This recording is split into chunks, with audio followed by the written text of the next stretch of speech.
www.englishwale.com Bharat के सबसे बड़े स्पोकन इंग्लिश पोर्टल में आप सभी का स्वागत है। मेरा नाम है आदित्य और आज हमारा टॉपिक है use of apostrophe S. Apostrophe S का प्रयोग।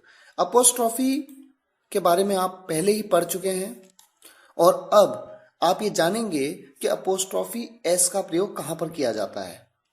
अपोस्ट्रोफी एस का प्रयोग हमेशा संबंध को दर्शाने के लिए किया जाता है। संबंध, जैसे मैं कहूं राम का पेन। पेन किसका है? राम का है, यानी पेन का संबंध किससे है? राम से है। तो जब हम कहते हैं राम का पेन, तो यहां पर मैं कहूंगा Ram's pen. Ram apostrophe S pen. इसी बात को मैं दूसरे तरीके से भी कह सकता हूं, द पेन ऑफ राम। लेकिन इन दोनों बातों में थोड़ा फर्क है। आइए इस फर्क को समझते हैं। आपके सामने दो सेंटेंस हैं। राम्स पेन, यहां पर राम को पेन से ज्यादा महत्व दिया गया है, और दूसरा सेंटेंस है द पेन ऑफ राम, यहां पर पेन को राम से ज्यादा महत्व दिया गया है। मैंने कहा राम का पेन। राम का पेन श्याम का नहीं, सीता का नहीं, गीता का नहीं। दूसरे सेंटेंस में देखिए सेंस थोड़ा अलग है। The pain of Ram, Ram का पेन। राम का मोबाइल नहीं, राम का लैपटॉप नहीं, बल्कि राम का पेन। पहले सेंटेंस में राम को महत्व है, दूसरे सेंटेंस में पेन को महत्व है। इस बात को और बेहतर समझते हैं। अगला एक एग्जांपल लेते हैं। I need Ram's laptop, not anybody else's. यानी मुझे राम का लैपटॉप चाहिए, मुझे राम का लैपटॉप चाहिए, किसी और का नहीं। यानी महत्व किस बात पे दिया गया? राम पे। दूसरे सेंटेंस में I need the laptop off Ram, मुझे लैपटॉप चाहिए राम का। महत्व लैपटॉप पे है, नथिंग एल्स बट लैपटॉप। यानी लैपटॉप चाहिए, कुछ और नहीं चाहिए। मोबाइल नहीं चाहिए राम का, किताब नहीं चाहिए राम की, पेन नहीं चाहिए राम का। क्या चाहिए? लैपटॉप चाहिए। और ऊपर वाले सेंटेंस में क्या फोकस है? राम फोकस है। मुझे राम का लैपटॉप चाहिए, सीता का नहीं चाहिए, गीता का नहीं चाहिए, अमन का नहीं चाहिए, अमित का नहीं चाहिए। तो बेसिकली जब आप किसी सेंटेंस को बनाते हैं तो बनाने के फॉर्मेशन से उसके भाव स्पष्ट होते हैं। ये आप धीरे धीरे प्रैक्टिस के साथ और बेहतर समझते जाएंगे।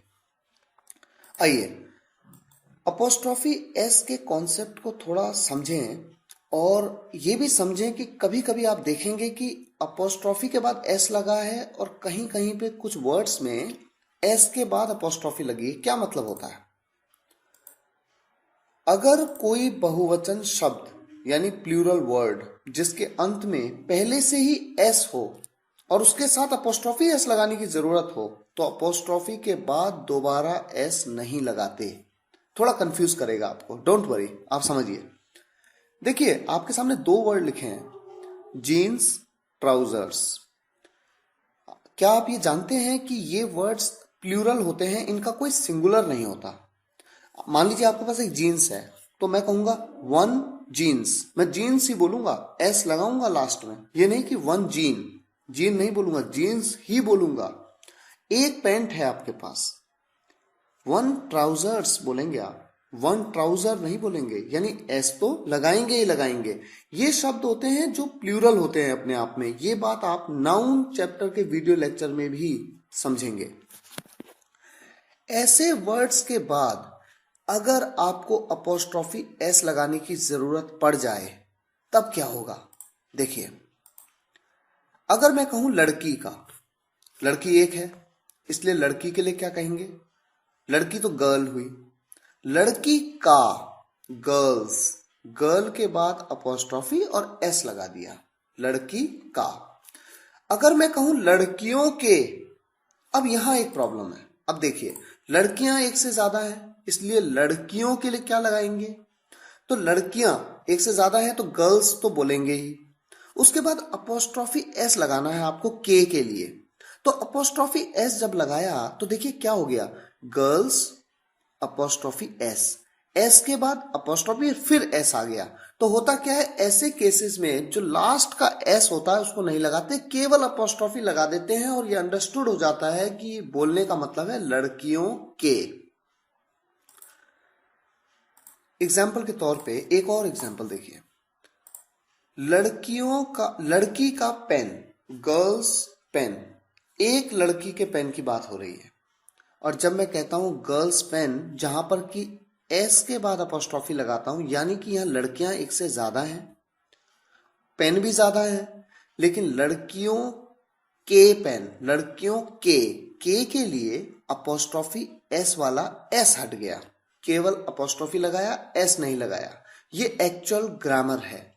आप कई बार न्यूज़पेपर्स जब पढ़ते हैं, आप नोट करेंगे कि जो प्लूरल वर्ड्स होगा उसके बाद अपोस्ट्रोफी एस में से एस को हटा दिया जाएगा, केवल अपोस्ट्रोफी लगा देंगे और उसका मीनिंग वही होगा जो अपोस्ट्रोफी एस का मीनिंग होता है।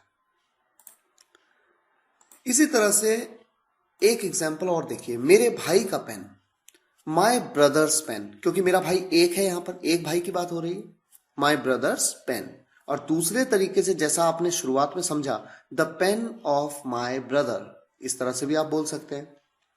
दूसरा सेंटेंस देखिए, मेरे भाइयों के पेन। यहां पर कितने भाई हैं? एक से ज्यादा। अब भाइयों को बोला तो ब्रदर्स, एक से ज्यादा है। अब इसके बाद अपोस्ट्रोफी एस कैसे लगाएं? तो अपोस्ट्रोफी लगाया, एस नहीं लगाया। माई ब्रदर्स पेन्स, बोलने का तरीका बिल्कुल सेम, फर्क ये कि अपोस्ट्रोफी के बाद वाला एस नहीं लगाया। और दूसरे तरीके से कैसे बना सकते हैं? The pains of my brothers. हमें उम्मीद है इस वीडियो लेक्चर में आपने अपोस्ट्रोफी एस के यूज के बारे में कुछ बेहतर जानकारी ली है। फिर भी अगर आपके मन में कोई प्रश्न हो, कोई कंफ्यूजन हो, आप बेझिझक हमें ईमेल कर सकते हैं englishwale12@gmail.com पे, और हम आपके प्रश्नों के उत्तर देंगे। इसी उम्मीद के साथ कि हम आपसे फिर मिलेंगे नेक्स्ट वीडियो लेक्चर में, हम आपसे विदा लेते हैं। आज के लिए इतना ही, धन्यवाद।